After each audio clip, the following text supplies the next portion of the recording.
Thou hast asked me concerning the state of the soul after its separation from the body. Know thou of a truth that if the soul of man hath walked in the ways of God, it will assuredly return and be gathered to the glory of the beloved. By the righteousness of God, it shall attain a station such as no pen can depict or tongue describe.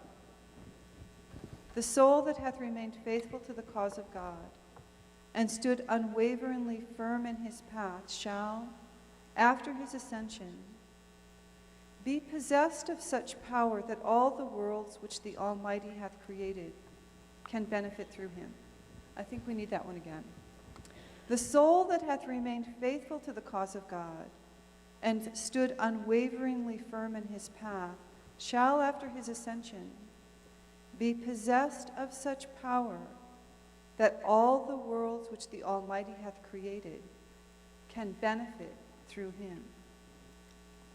Such a soul provideth at the bidding of the ideal King and divine Educator the pure leaven that leaveneth the world of being, and furnisheth the power through which the arts and wonders of the world are made manifest. Consider how meal needeth leaven to be leavened with. These souls that are the symbols of detachment are the leaven of the world. Meditate on this and be of the thankful.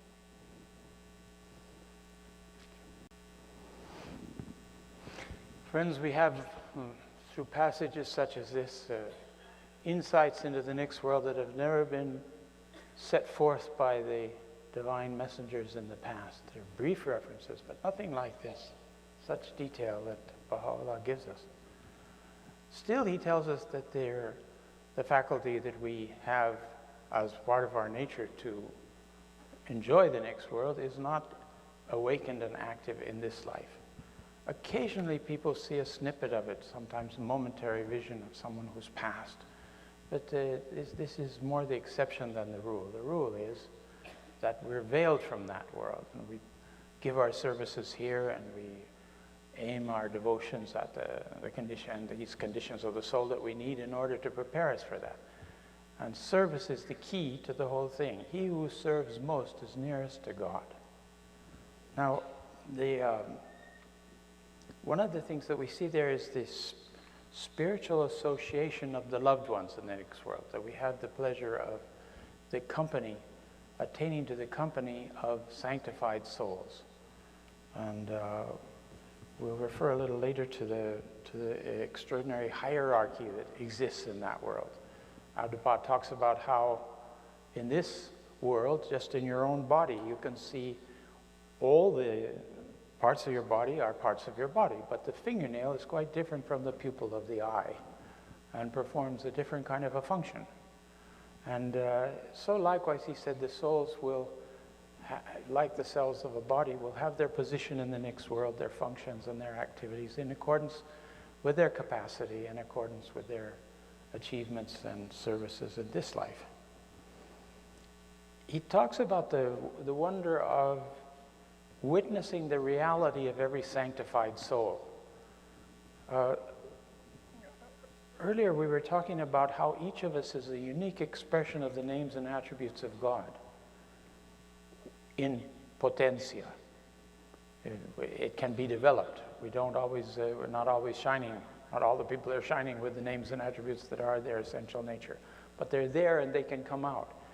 And it's interesting how people say, and you hear youth say that everybody wants to not follow religion, because religion, you follow religion, it's like sheep, all the sheep running the same way, doing the same thing. Actually, it's just the opposite in true religion. True religion develops your individuality as nothing else does. Certainly, it's far beyond keeping football scores and wearing the same label on the back of your pants and all these things that people consider what make them unique. It doesn't make them unique at all. That's the sheep crowd. There's nothing wrong with that, but you want to focus on the question of the qualities and character of the people. This is the thing that's unique. And in the next world, when they're shining with that, It's as if it gives you each one of these souls, these great souls. And I think that those of you who may have had the privilege of meeting some of the Hands of the Cause has some feeling for this, because you see it living before your eyes, that kind of dedicated service and confirmation, divine confirmation. It attracts you, it stirs you, it encourages you to try to aim in that direction. So in the next world, we'll be able to meet these souls and converse with them and witness the reality of light shining in them, which will give us, like pieces of a jigsaw puzzle, another facet of the divinity itself, of the greatness of Baha'u'llah, shining through different souls with different qualities. We are told we'll attain to the knowledge of divine mysteries. There, the things that are hidden from our eyes here, they will become clear. The mysteries of existence, the significance of suffering in this life, all these things will become unfolded and obvious to us in the next world. This is an important stage. In that connection, traveling with the Hand of the Cause, Mr. Olinga, in South America, I had the privilege of one period as a counselor to be with him for about 3 months. And of course, we had all kinds of quiet moments and border experiences and every other thing you can imagine. But he took it all very well. He wasn't too pleased in Chile, where in southern Chile there are no blacks. And the village people had a tradition that said that if you see a black person, pinch them, you'll have good luck. And we had a crowd of 300 people at a theater where he was giving a talk, and afterwards everybody wanted their pinch. And he said to me, "Get me out of here before they pulled me apart." I remember. Anyway, in the course of these travels, he talked some of his experiences of pioneering. You know, he was one of the early Baha'is in Uganda, and attracted to the faith through the Bananis and Ali Naqshbandi. And after, when that was during the 2-year African campaign, 51 to 53. After that, the Guardian raised the call for Knights of Baha'u'llah to arise, for people to arise and open all the virgin territories. Mr. Olinga and several of the Africans of Uganda, just brand new Baha'is, went off to West Africa to open the countries of West Africa to the faith. And Mr. Olinga opened Cameroon, which was a combination French and British colony. And in the course of that, he of course suffered greatly for the cause. He became quite well known as a Baha'i teacher in British Cameroon. And he told me that the church, the Anglican Church of England, of course, was very anxious to contain his activities. And so he had lots of difficulties from some of the local people and from the preachers and so on, as I think many of the pioneers who went out in that period did. But he said, you know, I had such wonderful confirmations. I would go back to my little small lodging, my room, exhausted at the end of the day, and I'd fall asleep. And he said, I can tell you, night after night, I had extraordinary experience. He said that 2 luminous beings would come in the room, and they'd say, it's time for us to go. And they would take me to a tube of light, and we would ascend up this tube of light, passing various levels, floors of the other kingdom, so to speak, and then we'd come out into one of these worlds, and they'd take me to a stadium where luminous souls were all seated with great focus and attention on the center of the stadium. And at the center of the stadium, he said, they didn't take me to sit down. I stood in the back, but we looked at this. We looked at these scenes. He said those, in the center of that was fountains of colored lights that would pulse. And with every pulsing, you would learn a new divine mystery. You would get insight into some divine understanding. Well, he had to pick me up off the floor after explaining all of that. You know, I've been a pioneer too, but I didn't get any of those side trips that I recall. He said that when he was, he had the privilege of going on pilgrimage to Haifa. This is, of course, before he was a hand of the cause. He was a knight of Baha'u'llah. He went to the presence of the guardian. And the guardian, he said there were some Western pilgrims there, but the guardian classified me as an Eastern pilgrim and put me in the Eastern pilgrim house up on the mountain, the pilgrim house that's closest to the shrine, and assigned Lotfullah Hakim to take care of me up there. There were no Eastern pilgrims at the time. So he prepared my food and we were there. But the question is that the guardian for the Eastern pilgrims, for the men, he came up the mountain by car, and then he would meet the pilgrims at the front of the pilgrim house and walk with them in the gardens and take them personally to the shrines and speak to them about the cause. And he said Shoghi Effendi came day after day and took me there. And Ruhiya Khanum confirmed that to something quite out of the ordinary. She said Shoghi Effendi would invite Enoch Olinga to come to the house in the morning, to the master's house. And he would sit there several hours and speak with him. And Mr. Olinga, he did this with modesty, he said, Shoghi Effendi taught me all things. I've never heard of a pilgrimage in the Guardian's time with any equivalence to what happened to Enoch Olinga. The Guardian, recreated him, so to speak, raised him up, and he must have seen that he had the potential to be the first and only African hand of the cause in Africa.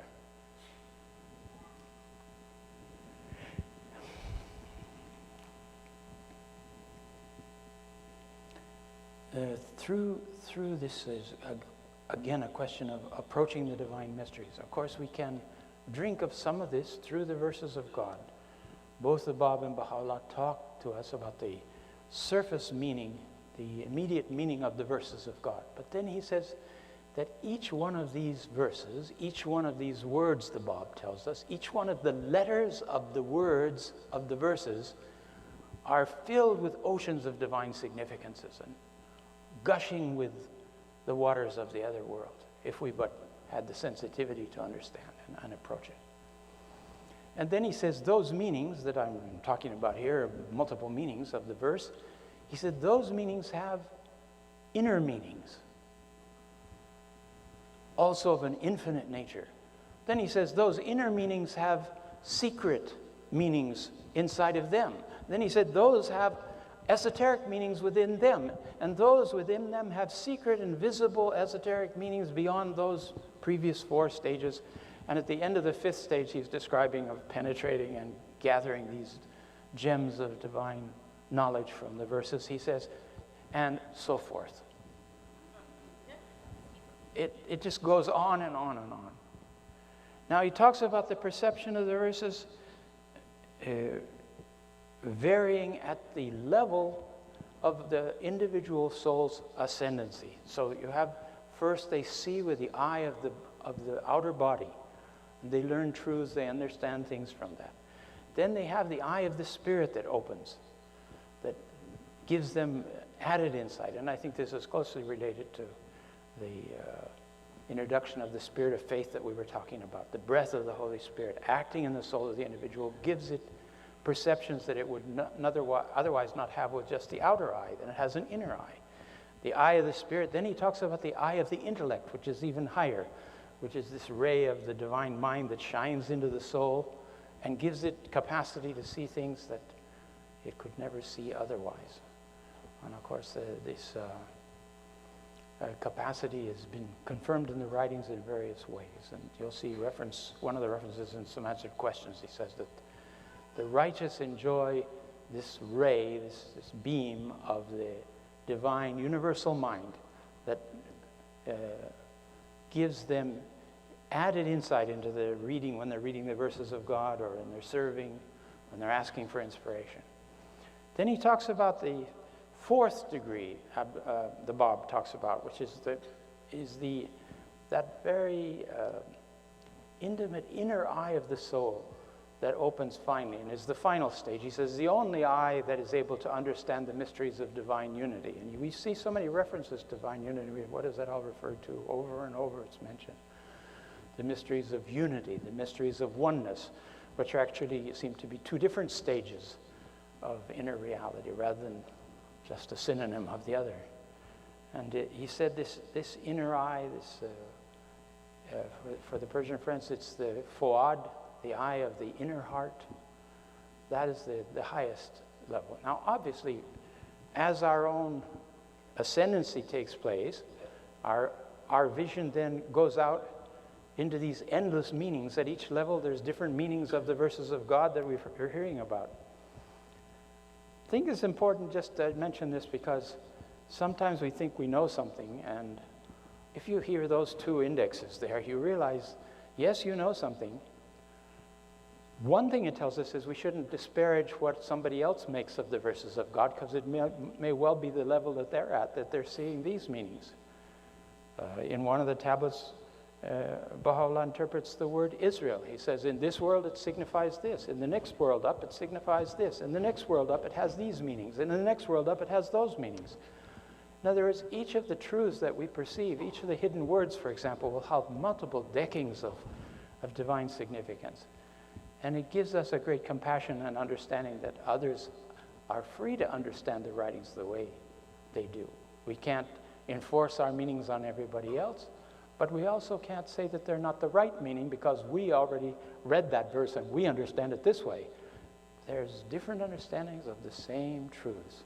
Not that we could get in much arguments about those because we don't spend much time attending to them, but still, you know, some people get the idea they really understand things well. They do, but they understand it for their own stage of development.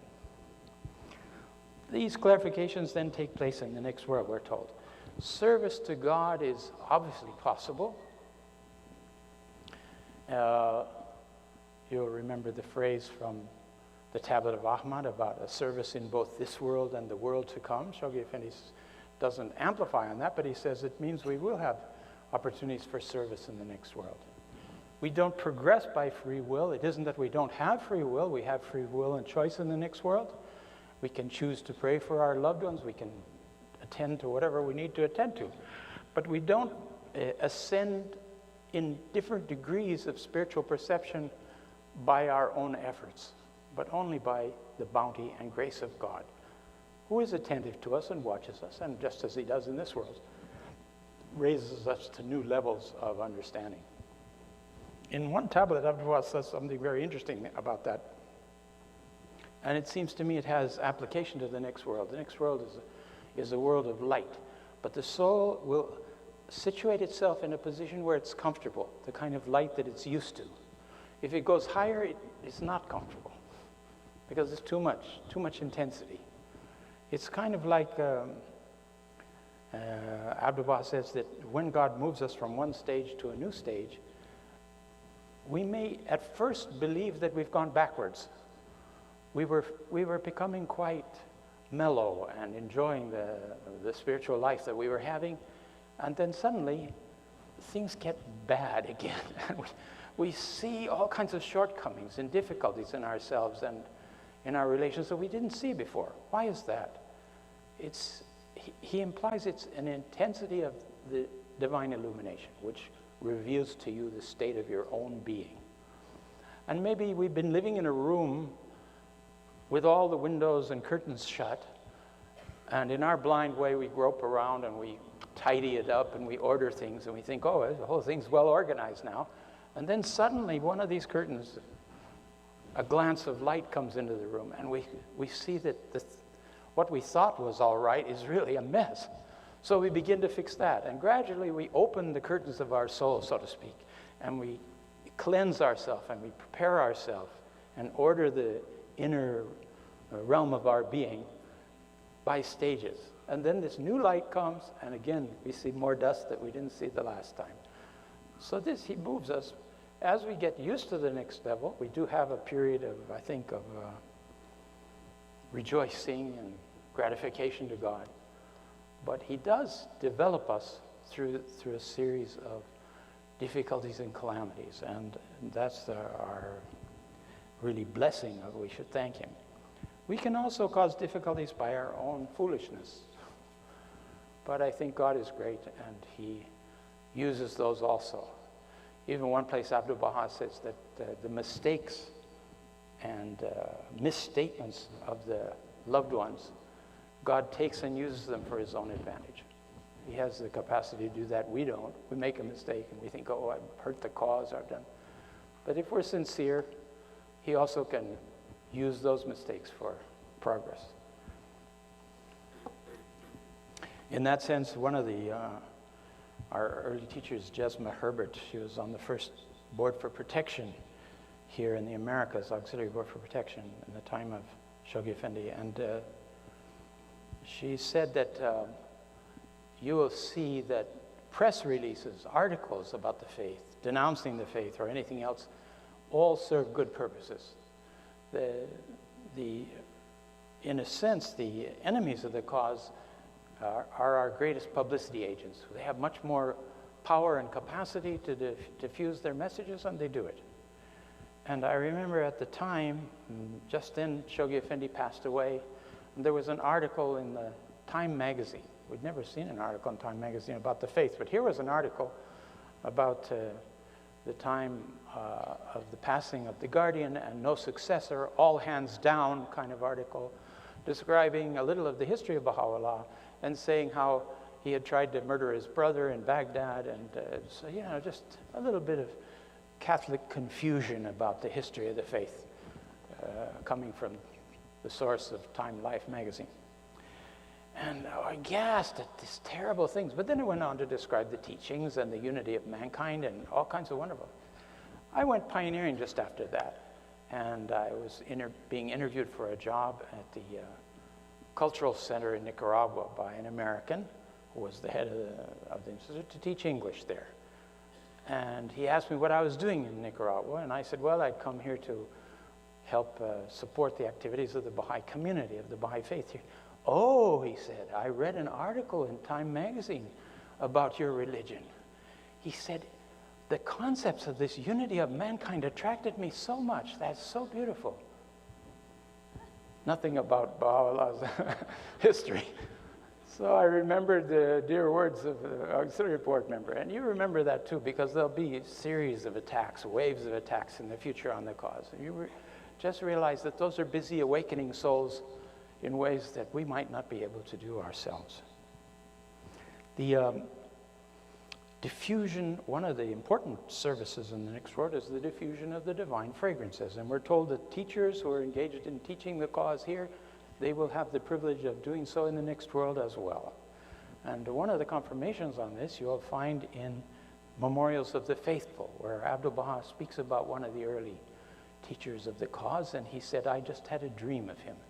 And this teacher was quite portly, and he continued to be portly in the next world, for some of you that are worried about your weight. And, and he had just been on a teaching trip, which Abdu'l-Baha said in the next world is referred to as diffusing the divine fragrances. And he'd gone to a district that he hadn't been to before, and he said the souls were receptive there, it was a wonderful experience, and they had new fruits and delicacies and foods that he'd never seen anywhere before, and he was all excited about it and was telling Abdu'l-Baha about it in the dream. This reveals several things all at once. First of all, that teaching is a regular activity there, and the souls that are below the teachers and so on, they help to raise them up. Everybody will be concerned about that. And then also that there are fruits and foods and delicacies in the next world. And I think it'd be free of indigestion, would be a marvelous boon to us all. We'll have to see. We know there's hills and valleys and mountains and all kinds of... The counterpart, we're told this world is the outer semblance of that world. And that there, all these things have divine significance and meanings. I remember talking to one of the Auntie Claire from Uganda. I visited her once in Kenya. She'd been through terrible difficulties under Idi Amin in Uganda. She had a kindergarten, and she talked about how they'd have to get on the floor when the machine gunning would come with the children under the desks, and just day after day was fighting in the streets and so on. So when I visited her, she said she was a little tired. She was staying with the Olingas. And she said, I've just been in the other world for 3 days. was quite interesting, she said. Beautiful, so beautiful. She said, there you can walk, you walk down this grassy hill and into the river, and you can walk on the bottom of the river, and you see all the jewels and treasures in the river. She said it was wonderful. And I came out of the water, and there were some wonderful luminous beings with a box on the hill. So I walked up to meet them and see them, and they smiled, and I asked them what the box was, and they said, this box contains your good deeds. So they opened the box, and she's just beaming as she's telling me this. She's lying in bed and beaming. And she says, I looked in there. At first I couldn't see anything, and then I saw some little teeny specks of gold here and there in the corners. I said, is that all? And they said, that's it. She said, send me back. I have to do more. And she said, so I came back.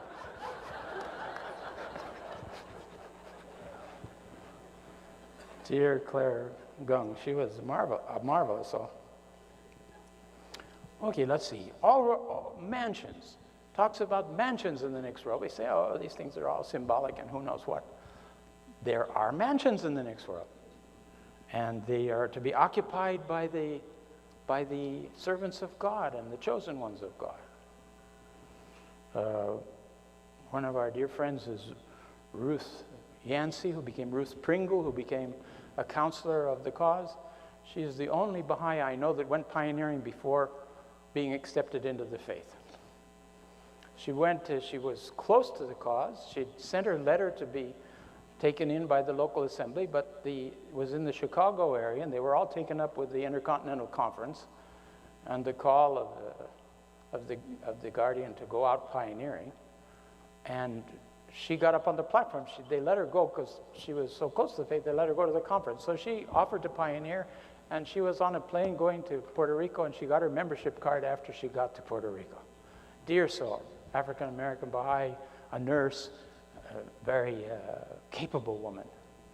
So for years she's been serving in Nicaragua and Honduras and Panama and so on. She married there. Now she was named a counselor, and she served on the boards of counselors for several decades. An auxiliary board member was with her. They were traveling in Panama, and she said that this particular morning, Ruth came downstairs, and she said, I had a wonderful dream. And the board member asked her what it was. She said, I was in the other world, and we were walking on this glorious golden street, and there were these mansions on both sides, huge, cool, glorious homes all along the way. She said, and he said, these are occupied by the great servants of God and the teachers of the faith. Oh, she said, I dared to ask him, is there going to be one for me when I go to the next world? And he beamed and smiled, she said, and he said, look at the end of the street. And there were the biggest one of all at the end of the street, this glorious palace. He said, that is reserved for you. 2 weeks later, she passed away. It's hard for us to understand what these things mean because we think of them in terms of time and space. But the reality of it, that we do retain our individuality. We're not like a drop that falls back into this sea of spirit and that's the end of it. Our consciousness is always alive with us, continues through all the realms of God. The detached souls are the leavens of arts and science, as we heard that mentioned in the passage that Holly read for us this morning. This is another wonderful service. We hear that also, I was mentioning before, some of the souls serve as angels recording the actions of the people in this world.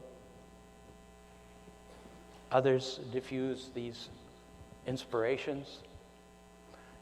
One of the interesting confirmations of this in history, it'd be good if somebody wrote about it one time, is that major inventions are claimed by different countries all at the same time.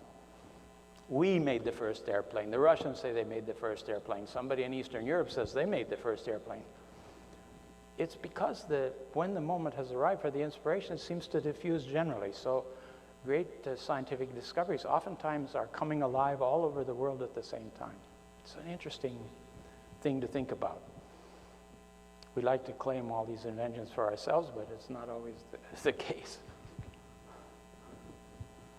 We know we're called that the souls in the next world are called upon to pray for us, and we also are asked to pray for them. So prayer is another activity of that. The mediation of the Holy Spirit is there.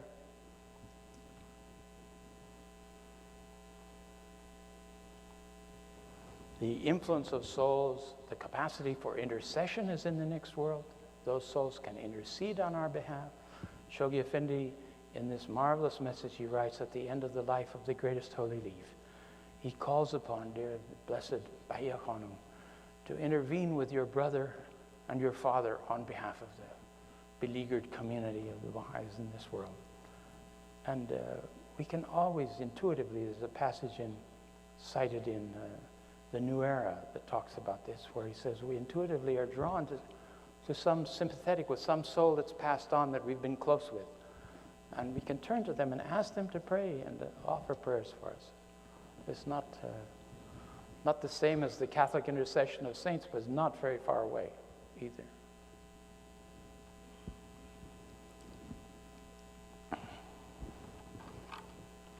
I mentioned earlier, I wanted to quote this. Know thou that sex, male or female, relates to the exigencies of the physical world and has no relation with the spirit. So these are accidents of this world. Just as you're born this part of the world or another part of the world, you're born female, you're born male. It's interesting to realize this in the hierarchy of services of the faith. You know, somebody asked about women not being on the House of Justice. It's not because of any spiritual incapacity, because the spirit is the same in male and female. But it has to do with the exigencies of this world somehow. We don't know what it is yet. But it's interesting to know. And we see the House of Justice has extolled the hands of the cause as having a higher rank, and Shoghi Effendi mentioned this too, than the members of the House of Justice. And amongst them were a number of women and their outstanding services. So this is another argument, at least for ourselves. Maybe the other people say, oh yeah, but there are no hands of the cause now about the House of Justice. But we should understand from a spiritual point of view that women and men have equal opportunities for service in everything except administrative functions in the House of Justice itself.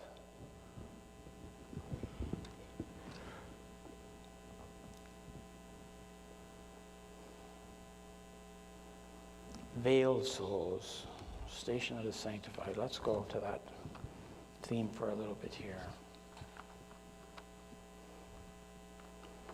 Oh, another subject that's related to this is the relatives of believers and so on. And we're told that, I remember there's a story from Zainul Mogharabin, who was very saintly amanuensis of Baha'u'llah. You can see his photo in the first volume, Revelation of Baha'u'llah. He looks similar to Abdul Baha. He has this very silky white beard. And he was cheerful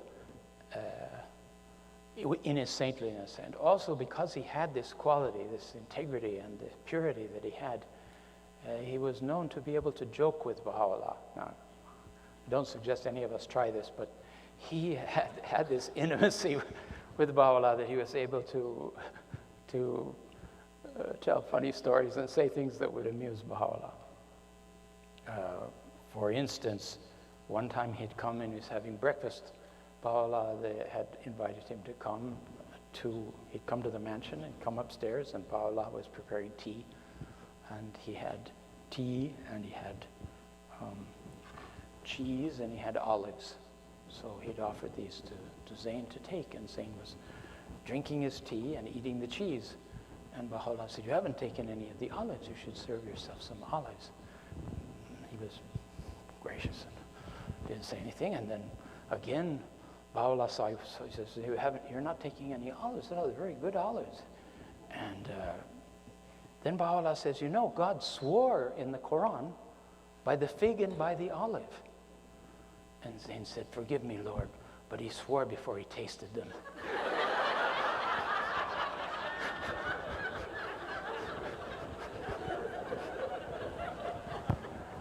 Another morning he went and he was having breakfast with Baha'u'llah, and it seems Zain was not in a very good frame of mind, and Baha'u'llah perceived that right away, and he began speaking to him. He said, you know, the station of our wives is very great, very important. We have to care very much for our spouses. We have to be very good to them. Zayn's still looking grave. So Baha'u'llah says, you know, that our spouses will be with us. We'll be with them in the next world, in the heavenly realm. And Zayn says, can you arrange for me to go to the other place?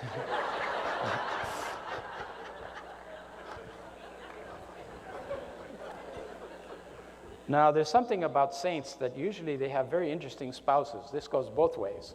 Something that helps develop their saintliness, you know? So evidently, Zayn had a wife that was good for that service. Anyhow, the integrity of this man was such that Baha'u'llah wrote a tablet. He said, any verses of my verses that are in the hand of Zayn are authentic and confirmed without seal or signature. Can you imagine the integrity, the trust that he had in him? So anything about soul mates, we've heard there were teachings. The early American Bible community had some ideas about soul mates, and they had asked the question had arisen, you know, I married this guy, or I married this woman, and later I found my soulmate. Now what do I do now? You know, there was a man that wrote Shoghi Effendi. He said, you know, for years I'd looked for a true love, and I had never found one, but I finally married a wonderful woman, and I'm settled down with her. But now I met the true one that I want to marry. What shall I do? And he said, Shoghi Effendi answered, you should stay with the first one. You know, I know it's such a strange question to ask the guardian. I suppose he thought he was going to let him be a bigamist. The East had some hints of that in the past, you know. So this is a letter from the guardian. He says, there is no teaching in the Baha'i faith that soulmates exist. What is meant is that marriage should lead to a profound friendship of spirit, which will endure in the next world, where there is no sex and no giving and taking in marriage. Just the way we should establish with our parents, our children, our brothers and sisters and friends, deep spiritual bonds, which will be everlasting and not merely physical bonds of human relationships. So you can see in the next world we're going to have a web of connections with those who we're spiritually attracted and connected to, quite irrespective of the question of marriage and the relationships of marriage in this world.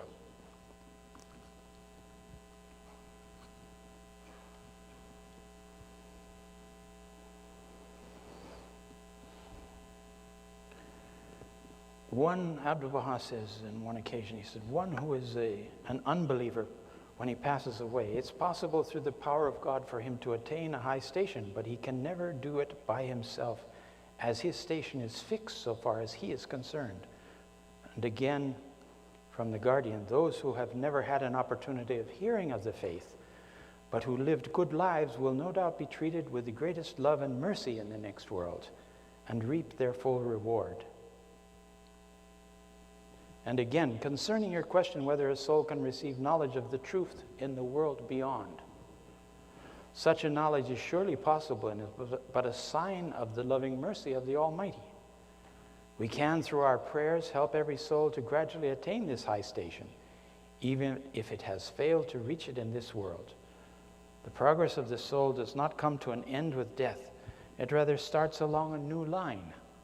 Baha'u'llah teaches that great and far-reaching possibilities await the soul in the other world. Spiritual progress in that realm is infinite, and no man while on this earth can visualize its full power and extent. I already touched upon the question of the Abdu'l-Baha saying that the souls in the next world are quite aware of the souls in this world, particularly of their loved ones. They look after them. If they see them in trouble, they pray for them. They see them in terms of being illumined or being encompassed in shadow and darkness and so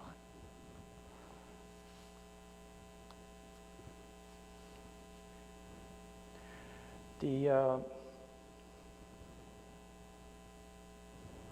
The question of hierarchy in the next world, we know we hear references to the Supreme Concourse, and there are some verses that support the idea of the concourse. From Abdu'l-Baha, he says, such men as Mirza Abul Fazl already belong in the divine concourse.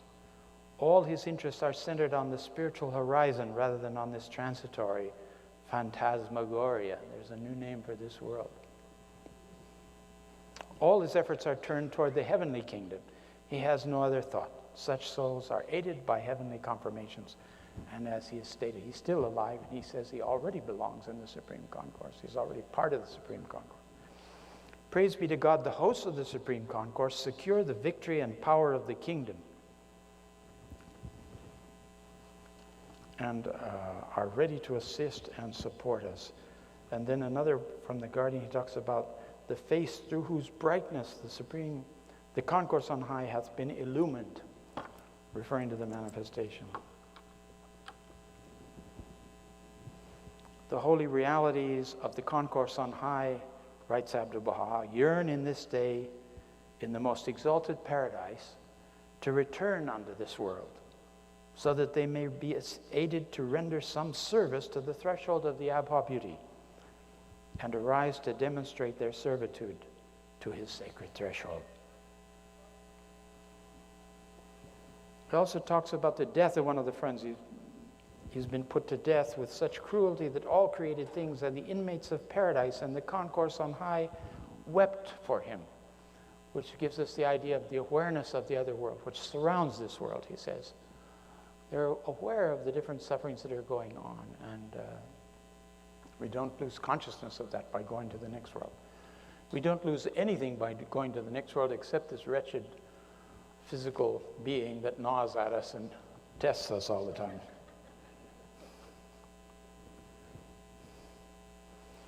He talks about the hosts of the Supreme Concourse that are in martial array, poised between earth and heaven, ready to rush to the assistance of those who arise to teach the faith. If one seeks the confirmation of the Holy Spirit, they can find it in rich abundance in the teaching field. The world is seeking as never before, and if the friends will arise with new determination, fully consecrated to the noble task ahead of them, victory after victory will be won for the glorious faith of God. Friends, the cause progresses, Shoghi Effendi told us, on sacrifice. Sacrifice is not doing what we're able to do for the cause. When we do what we're able to do for the cause from a rational, logical point of view, we maintain the cause. But if we wanted to go forward with a new spark, with something that moves the whole engine of the faithful, we have to do more than that. We have to go beyond what we thought was the limit we could go. And how often we've been called to that, and we stand at that moment and we try to make a decision. Do I push beyond what I feel I can do? And when we do, we see what terrific powers come into play. This is when gnats become eagles and drops become oceans. It's very important to realize the role of sacrifice and giving up lesser things for the most important things.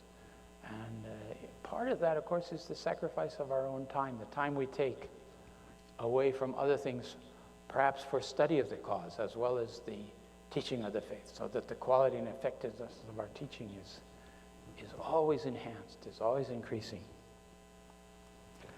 The hand of the cause, Mr. Qazi told us that when he was called to go on pilgrimage, he and Mr. Khadim, neither of them hands of the cause at the moment, they were called as the first two pilgrims from Iran. After a long period, nearly 10 years, there were no pilgrims coming from Iran or from anywhere else to the Holy Land. Then the door of pilgrimage opened in the early 50s, and these two Persian gentlemen were the first that came from Iran. Well, they had gone and talked to Mr. Furatan and other friends who had been there in the 30s and knew the Guardian and so on. Mr. Qazi was worried. He says, I was a veterinarian, I was a bit of a rough kind of country type of man. He said, you know, all kinds of thoughts came into my head anytime. I didn't have a control of what I was thinking. And people said that the Guardian read your thoughts. And he said, I was really worried about going there and what would happen. So they said, no, you trust in God and you go. And Shoghi Effendi's so loving, so don't worry about it. So he came on pilgrimage. He told us he came on pilgrimage. And the first day that the guardian came up to the pilgrim house, he walked with Mr. Khadim and Mr. Qazi. They went to the shrine of the Bab. Now, Mr. Khadim's story of that day is quite interesting and it focuses on other things than Mr. Qazi. But Mr. Qazi said, we went, and finally Shoghi Effendi took us to the shrine of the Bab, and we went in together, and Shoghi Effendi went forward to the tablet of visitation, and he chanted the tablet of visitation. Now imagine the sign of God, you're going to the shrine, and the sign of God is chanting the tablet of visitation. Talk about how to get a connection. So there they are, and Shoghi Effendi then, with all humility, prostrated himself at the threshold. And then out of reverence to the shrine, he stood and he backed up and he started back. He said, we were standing both of us in the back, but on each side. So Shoghi Effendi was coming between us. So we looked at each other in horror. What do we do? Do we face the threshold or do we face the sign of God? And so he said, we didn't know what to do. We kind of looked at each other, and Mr. Qazi was a portly man, big man. He said, we halved it, half to the threshold and half to the guardian. And the guardian went passed out, and he went to the outside, and he put on his shoes, and we went forward then to the threshold and prayed. And then we came out, and as we were putting our shoes on, Shoghi Effendi was pacing back and forth. And he said, then he spoke, and he said, the station of the shrine is very great, he said. He said, the friends don't understand the station of the shrine. He said, we knew which friends he was talking about. That was clear. Then he started extolling the shrine, the greatness of the shrine. And he said, that this blessed, the king of the messengers of God, this most exalted being, His Holiness the Bab, is there, buried here. And he said, the supreme concourse, all the messengers of God, the prophets and martyrs of the past, they're circling around this blessed place. Mr. Qazi heard that, and the first thing that came in his mind, he said, my goodness, he said, what's left for Baha'u'llah if everybody's here with the Bab? Shoghi Effendi was walking in front. He said, I was walking behind. And Shoghi Effendi stopped. Mr. Qazi said, I knew why he stopped. And he turned around, and he looked right at me, and he smiled. And he said, and then he said, the Bab and all those that circle around him circle around Baji. So these are spatial problems that are not so important in the next world as they are to us. I mentioned about you can study the historic accounts of Muhammad and also of the prophet Enoch moving through these various stages of the invisible realm, the different worlds, each one dominated by one of the prophets of God. And Muhammad then finally reaches the supreme apex, the very top, and he beholds there the tree beyond which there is no passing, this Sadrat al-Muntaha. And he says, out of that comes the voice of the glory of God behind 70,000 veils of light, announcing, welcoming Muhammad and speaking to him. So this is the highest heaven. It's the station of the supreme manifestation that we know with Baha'u'llah's coming. Very transcendent, beyond anything we can imagine, obviously. How are we doing here? Let's see. Did I leave anything out that I can include?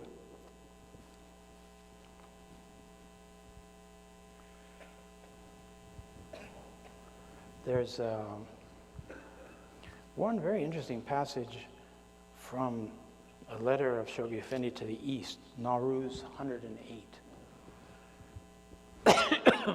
And he refers to the other world, and he refers to a series of levels of beings, of which there are 8 that I have in this list. And it starts with the concourse on high. He talks about the concourse high, and beyond them the inmates of the holy sanctuary. and beyond them the cherubim of the supreme paradise, and then the maids of heaven in the kingdom on high, and finally the company of the prophets and messengers in the divine realm. And then the branch of Baha seated on the right of the mighty throne. This, of course, would be Abdu'l-Baha. And then the primal point seated before the throne in the midmost heart of the celestial heights, the blessed Bab. And finally, the ancient sovereign himself seated on his throne of glory in his most luminous Abha kingdom. What kind of guardian did we have, friends, that could describe these things? Yesterday I mentioned, he talks about the concourse rushing out with chalices of light to greet the teachers and such. He's obviously seeing something that we don't see, you know. He also, in his messages to the East, he says that, you know, the Baha'u'llah, the Blessed Beauty, and the Bab, and the Master are looking down upon you from on high and applauding your actions and your services in this world, in the service of the faith. They're constantly watching to see what we're doing and encouraging us and ready to confirm us, okay? Then he says, in another place he says, Baha'u'llah in this moment is extolling your services with these words. Then he quotes from Baha'u'llah from the other world during the formative age about the actions of the friends and the praise of God for them. Extraordinary. I think we have a lot to learn about the guardian in the future as we think about that. And I must say the House of Justice has begun a survey of the guardian's writings in Persian to create a volume translated to English of some of the major portions. Of course, they're parallel to the things we have in the West, but between the two, you get an even more extensive, exalted vision of what he's talking about.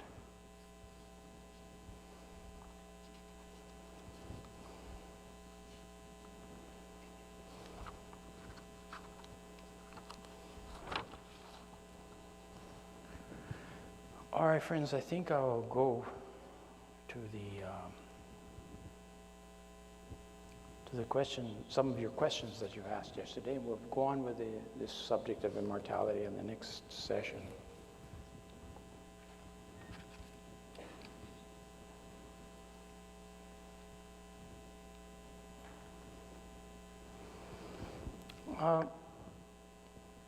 This one says, I've read in the writings that dreams should not be interpreted by individuals unless the individual has a pure soul.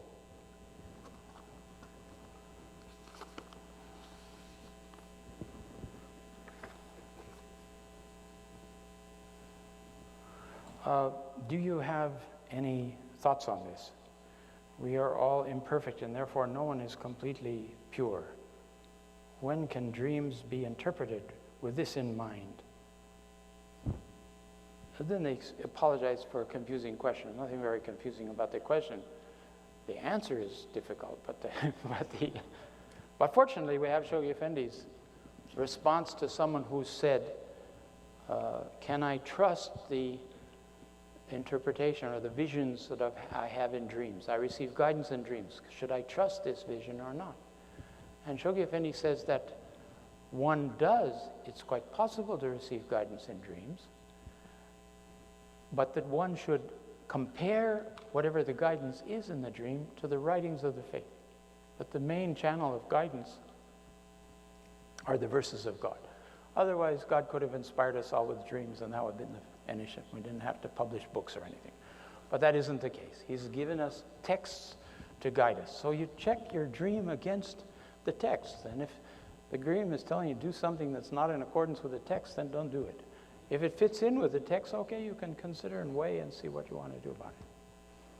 He said the reason that we can't trust the guidance we can trust, but we can't trust our understanding of the guidance, is because our consciousness is inhabited by prejudices, and it warps and distorts the guidance coming to us in dreams, so that we make out of it what our willful lower nature wants to make out of it. And that's the problem with thinking that we've been guided in such a way in a dream when not necessarily that's the case. So here we have consciousness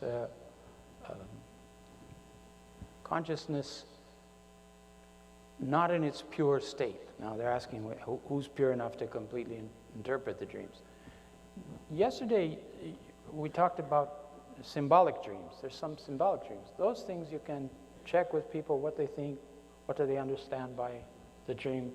They're not clear. They're in the form of symbolic events. That's one kind of dream. But the dream where you actually guidance, like you should pioneer with your sister's husband to Africa. It's a little bit of a combination of the wrong kind of. I'd really like to run away with him, but I don't think this is a good idea. So you can see from the writings this doesn't fit in. The pioneer part may be just fine. So you have to figure out what you're making out of the guidance that you're getting.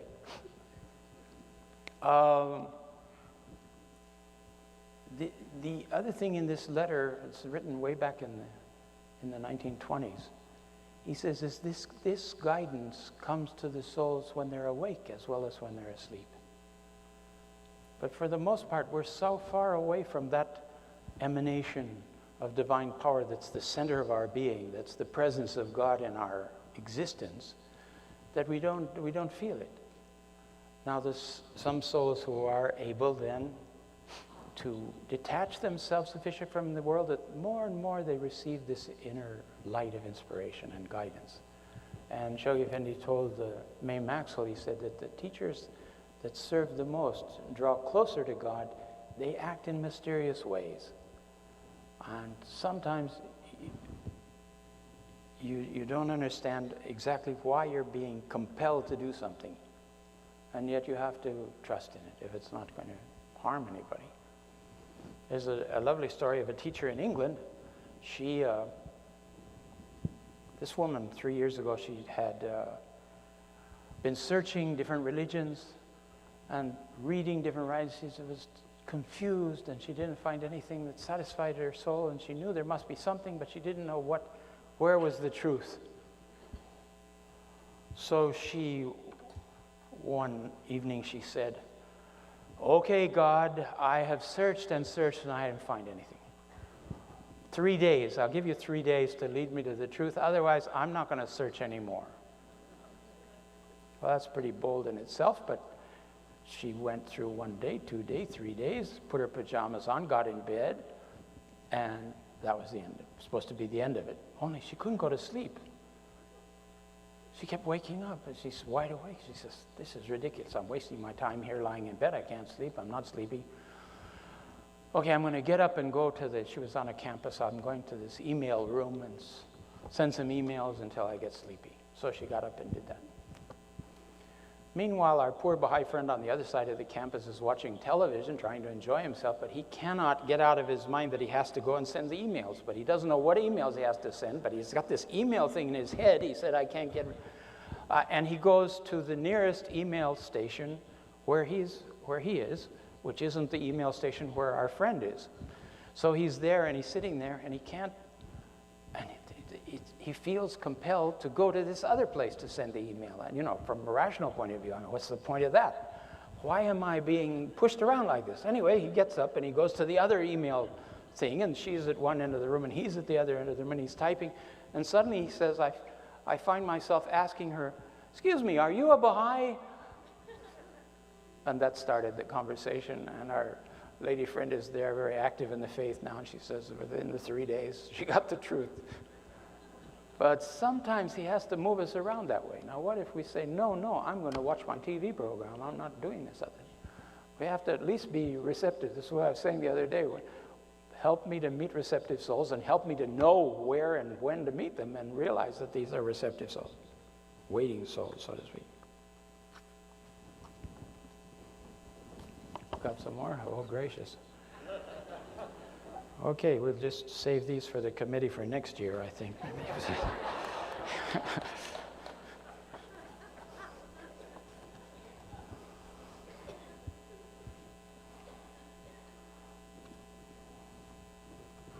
Hold on just a second here.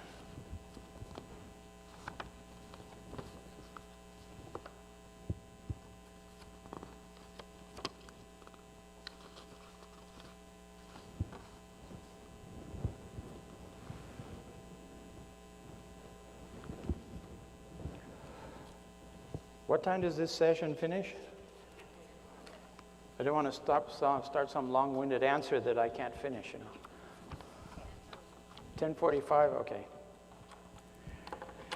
You have referred to the idea that we make errors, we fall down, and then our duty is to get up, get back up. You refer to God as the ever-forgiving and as all-forgiving. If this is so, what is the function and position of remorse and guilt in our lives? Is there any personal way of paying penance? Paying penance reminds me of Baha'u'llah has introduced a law where those sexual misdeeds will be covered by a fine. If you pay the fine, okay. That sounds simple enough. Only Abdul Baha says the part it doesn't say there is that the list of payments will be published by the local assembly with your name. So so-and-so is now paying a triple fine for his indiscretions.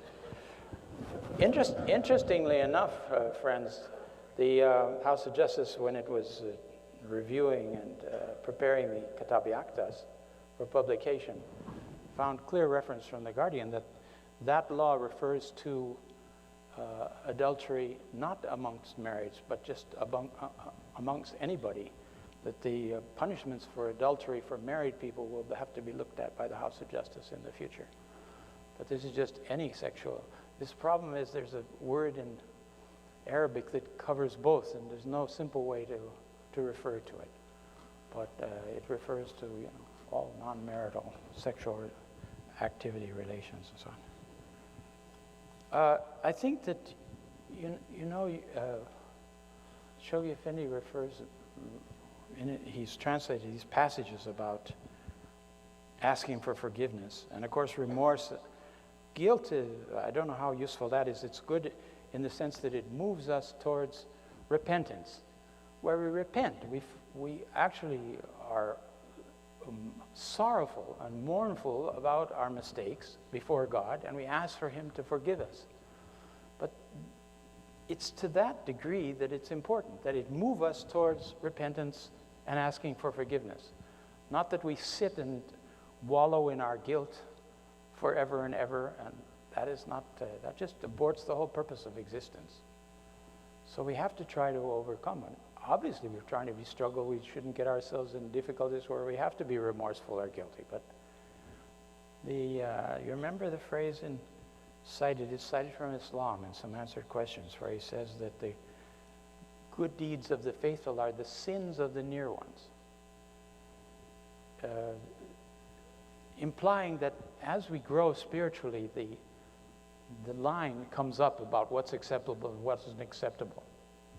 And so when you have clear spiritual vision, some actions will be seen to be not so bad if it was amongst the mass of the people, but you're the member of the local assembly, or you're a teacher guiding other souls or something.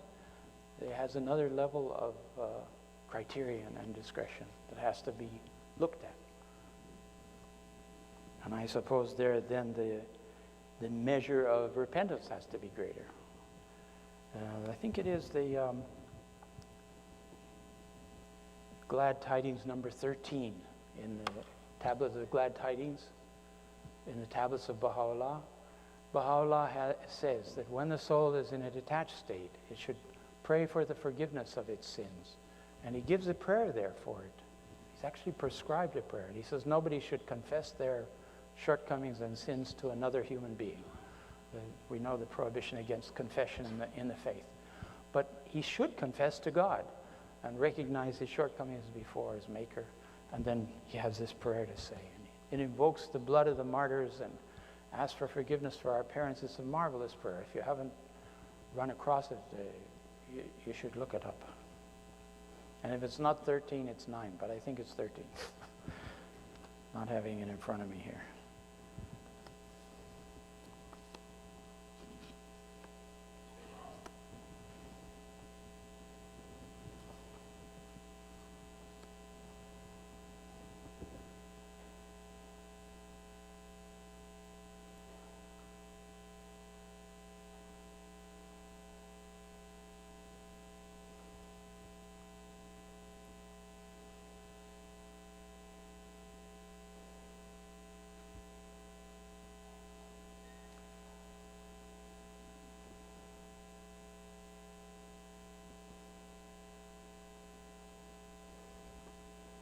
This question is about deja vu. He says, I experience deja vu every so often. It's a distinct episode, and I know exactly what's about to happen, what's about to be said, and so on. I feel as if it's repeating something from the past, and so on.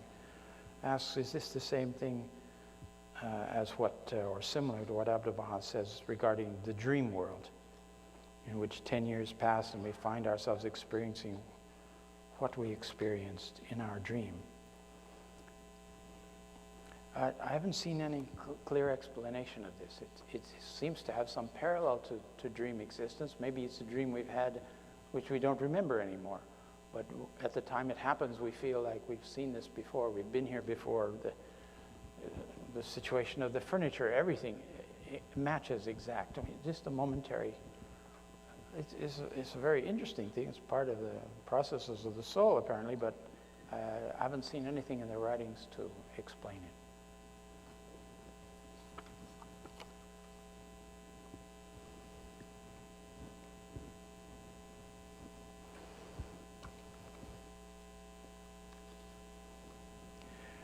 Acceptance of Baha'u'llah is the foremost duty. Will there come a time when Baha'is will tell non-Baha'is that they will not go to the kingdom if they don't believe?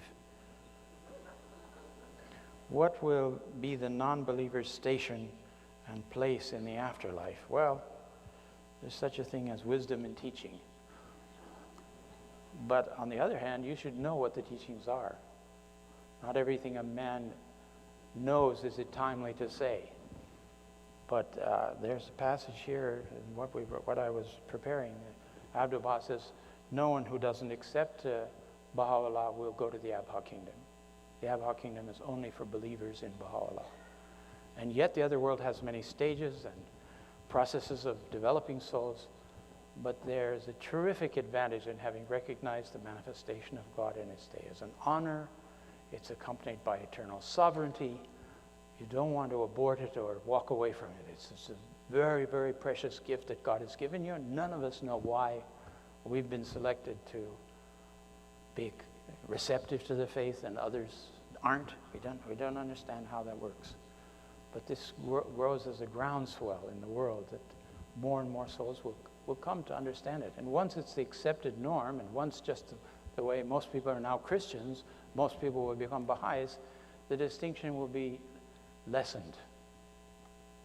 But still important, I mean, to realize that a messenger of God has come from God. He has addressed our souls. He's addressed us with a whole plan for peace on the planet, for world order, for divine civilization. We just beginning to explore the implications of that and the service to mankind that we can offer, and the offering of the message is important. But what people do about it, that rests with them. So I don't suggest you tell them you'll never get to the kingdom without my message, but if you should realize the importance of preparing yourself and presenting the message in such a way that you don't confuse the person who's getting it from you, or your own personality doesn't become an obstacle to them. Again, the non-believer has an opportunity.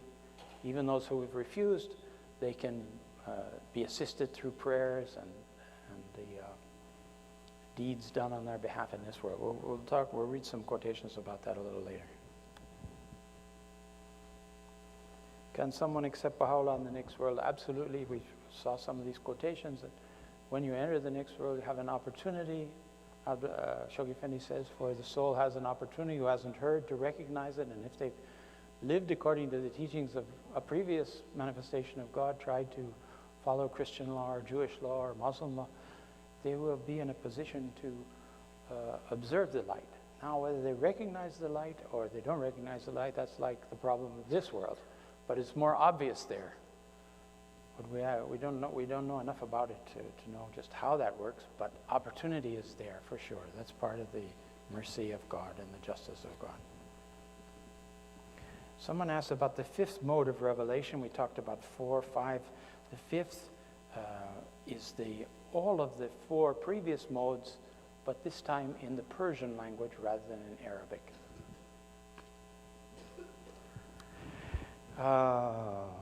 I've had some difficulty understanding the 3 stages of revelation described in the Kitab-i-Gan. Could you elaborate on the universal, specific, and secondary revelations of God?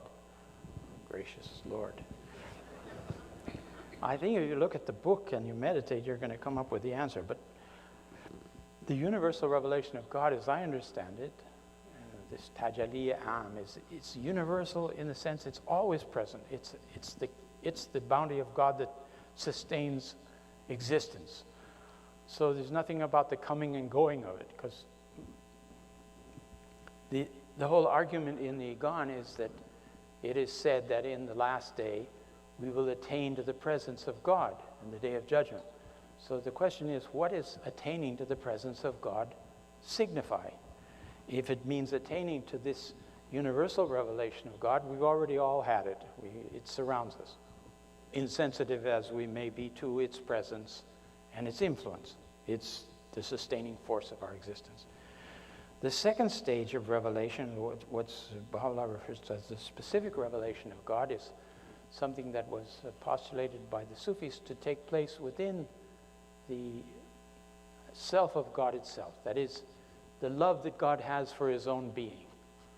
And he says, obviously from that description, that's not something where we're going to enter in and attain the presence of God in the level of divinity itself.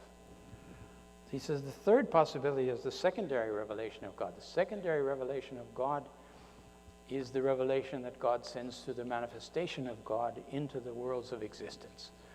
And that's where we have access to God. And he says the meaning of attaining to the presence of God is attaining to the manifestation of God in his day and his teachings and embracing those. So it's kind of a brief summary, but that if you look back at it, I think you'll see how that works.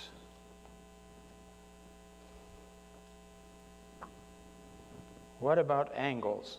Angels. It says angles, but I think they mean angels. Yesterday we talked about different grades of angels in the realms of existence. And maybe after this was written, we referred to that. I hope that it a bit covers it. There's those that are surrounding, the seat of truth in thy presence. One of the prayers asks that we have a seat of truth in the presence of God, which would be being a part of the court of Baha'u'llah, the intimate court of Baha'u'llah. Then those who circle around his palace and his station. And there's all these different degrees of closeness and proximity in the next world. And the angels, some of the angels are assigned just to praise God. Their whole existence, they're consumed with the witnessing of God and the praising of God. And that is the light appearing in the manifestation of God in the worlds to come, because we're told that we don't attaining to God in the next world is not attaining to the essence of God, because obviously that's beyond even the capacity of the manifestations. But attaining to the presence of the manifestation of God in the next world is the equivalent of seeing the face of God and approaching him.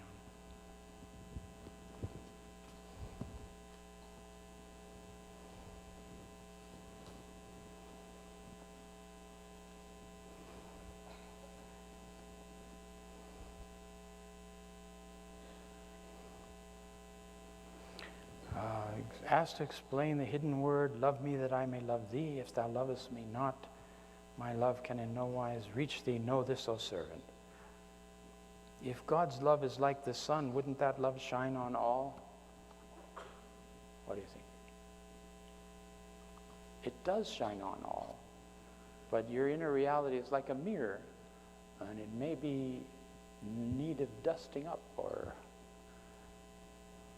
some spray cleaning or something that will help clear it away so you can feel the light of that sun. But surely everybody has the capacity to feel that and to recognize it. And in one place in the writings it says that, how could God call on us, require us to recognize him in his manifestation if we lack the capacity to do so? Everyone has the capacity to recognize his maker. At least the beginning of that is there. The possibility, the potential to recognize. Otherwise, there wouldn't be any fairness or justice and that you would be in any way deprived for not having recognized him. Someone asked about the significance of the word say in the writings. Well, this is the say with a colon after it. It's there in many different instances. There's a few letters that explain this in the writings. Sometimes it's God or the inner being of the manifestation saying to the outer being of the manifestation, say this. And then you see it's like the words of God that the manifestation is to repeat or reveal into the world. Sometimes the outer station of the manifestation, the director of the community, so to speak, says that as you should arise and you should go forth and say. And then he gives the message that the Baha'is should be delivering to the public or to the other souls. So it has different significance. And it's always coming down and not going up. He prescribes prayers for us to say, okay, in that sense I suppose it goes up again, but it's been given to us then to repeat these affirmations.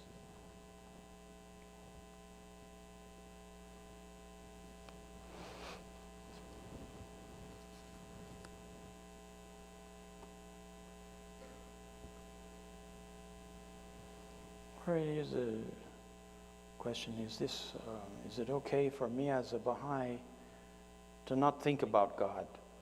My heart and mind and my love is with Baha'u'llah, not God. Well, this is a particular way of seeing the reality of the situation. We see God through Baha'u'llah, through the light that comes through Baha'u'llah, through the verses that come through Baha'u'llah. And so in that sense, we shouldn't be thinking about God in the sense of trying to understand the essence of God, because he tells us the door is blocked. Thus far and no farther.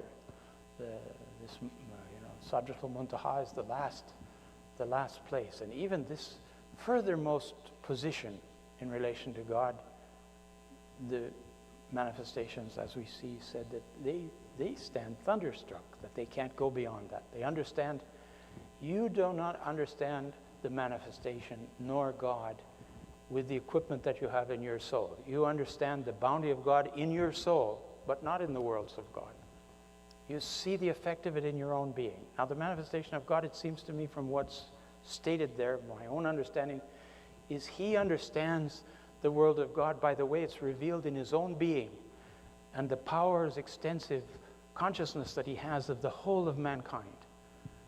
And someone said, Mr. Linga said, he asked the Guardian, what is Baha'u'llah, the universal manifestation of the whole universe?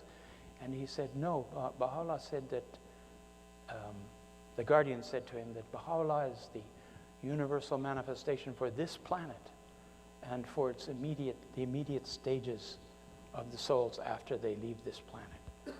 But that in another sense, the power with which Baha'u'llah is invested can't be limited in any way. That's a universal power that one would imagine then would be drawn on by all these universal manifestations of God in the different physical realms throughout the endless universe. There's star systems being born and dying, and it's just teeming with, the whole universe is teeming with life. And so Baha'u'llah is a relative universal manifestation for our planet and for its purposes right now. And Shoghi Effendi, almost in a jocular manner at the table, had said, and then in the future there will be universal manifestations for the solar system. This is eons away from our own time, but we see how we're reaching out and exploring and trying to reach the planets and so on. And that'll be something for the future. Don't worry about that too much right now. Just like we don't have to worry about recognizing the next manifestation. We're close enough to this one that that's not one of our problems.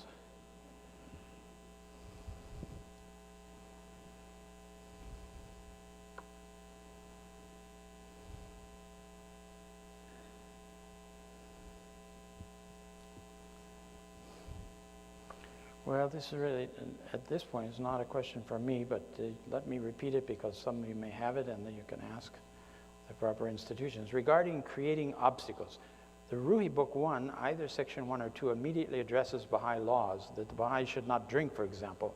Doesn't this create obstacles early on, and what should be our response to this abrupt black and white position so early in Book 1? Well, this person is certainly defining their own position to it. They find it abrupt and black and white position. But others may find it different, may find it a way of introducing the laws in a consultative way, or talking about it. And I think the tutors should be able to reason people through that. Otherwise, you can write to the centers of the faith and give your views. How can spiritual assemblies move from old patterns of consulting, agenda something, utilizing resources, selling and utilizing resources, to a new culture of function within a culture of growth? How can we break away from the old patterns? How can the unity of vision be achieved when members have difficulty of understanding of the plan? Old culture and new culture. Please share some practical, logistical strategies. Wow. I think this is a process, and we're all moving through it, and I think we need to pray, we need to read the messages of the House of Justice, derive whatever guidance we can. It's certainly aware of those kinds of obstacles that are mentioned here, and how to move the Baha'is beyond them.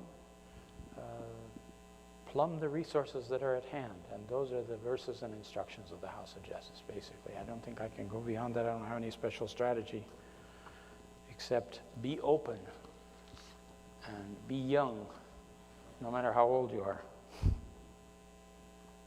Prophecies concerning the evolution of the state of Israel and its eventual acceptance and recognition of the King of Glory. Could you help clarify what we know is to happen? Well, I wish I could. Our son is living in Israel, and I would like to have a clear vision of what's happening, but we don't know for sure. We know that we know one thing, that the whole reason for the creation of the state of Israel is a protective shell around the pearl of the kingdom that's sitting there in Haifa. There's no way that that could exist in an Arab country. And Israel has been called, the chosen people called to come there to protect and preserve this land. And in that sense, they're acting in God's name and are fortified by his confirmations. They've been through a couple of very difficult wars. If you count the numbers against them, you can't imagine how Israel could have won those wars. Impossible. But if you think that God is on their side, for some reasons that are not clear to mankind, then it makes a big difference. It isn't that we're not well-wishers of the neighbors, but this heart of the kingdom has to be preserved. In the future, they'll understand. You can't, now they don't understand. No point to tell them, and this is something for us to understand. But in the future, they will come to see the glory of the fact that they were the guardians, if you will, of the world center, the future world metropolis in Haifa. More than that, we don't know. We know the prophecies, ancient prophecies, the Bible and things that talk about the expansion of the state of Israel. The Old Testament is definitely Zionist-oriented. Pioneering. Is there some kind of importance today attached to pioneering as it was in the past? Please elaborate. I think there was a letter from the National Assembly here calling for an additional several hundred pioneers to arise and go out before the end of this plan. They had pledged, the National Assembly had offered and pledged to send out so many pioneers and so many travel teachers during this plan, and the House of Justice is expecting that they will respond to that. And now, there's something interesting about pioneering now, is that every place in the world we've got the same pattern of culture. So if you know the books and you know the study circles and you know what devotional meetings are, of course there's a diversity of expression of them in different places. But as you go to different lands, you can pretty well understand what's the pattern of Baha'i life there, community life. And that's a help. Before we went and you found a completely different kind of community you didn't know that was based on the ideas of the first pioneers that went there. I remember going to Nicaragua in 1958, and I met the first believer in the country. And she said, I'm a Bobby, I'm not a Baha'i. I'm becoming a Baha'i, but I'm really a Bobby. Not very helpful, but was going along the way here. Could you speak a bit about how Baha'i scholarly activity can be a force that is complementary and not contrary or apart from the 5-year plan? Yes, I think the National Assembly here has allowed for the Erfan colloquiums, and the Canadian North American Association of Baha'i Studies has a venue for presenting more scholarly-like papers and studies on the writings. Certainly we're all encouraged to study. Baha'i scholarship is not limited to academics or to scholars. Shoghi Effendi, in his definition of it, says that all Baha'is must, to the extent that they can, become Baha'i scholars. That we need to concentrate on the teachings. We need to read them. We need to think about them. The more we know, the better it is for us, in a better position we are to be able to teach the cause. So we're motivated in our study for teachings, but also the basic knowledge. The knowledge of God increases in us, then he said the love of God will increase in us. That there is successive love. The more we know, the more we love.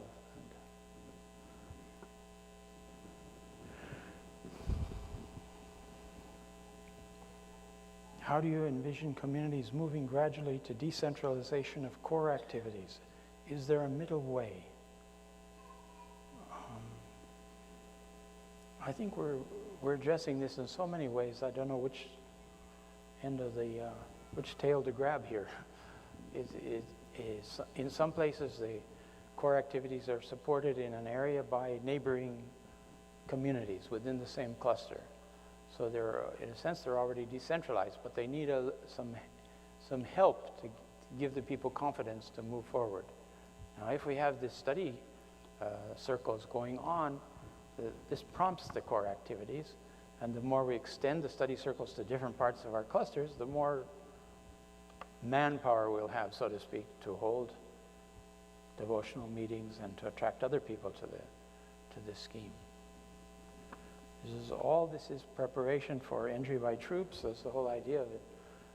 The eventual having established a system whereby the masses can come to the faith, that there's a continuity to it, that it has the possibility of going on, even if there's a disruption in world affairs and we don't have the direction coming from Haifa or whatever happens, we've now got a basic pattern we can go on. We know that the calamities and difficulties will cause more people to awaken and be attracted to the cause, and we need to have a whole system to be able to draw them in and deepen them and fortify them. All right, friends, it's 11:15. We'll see you after a little bit again. Thank you.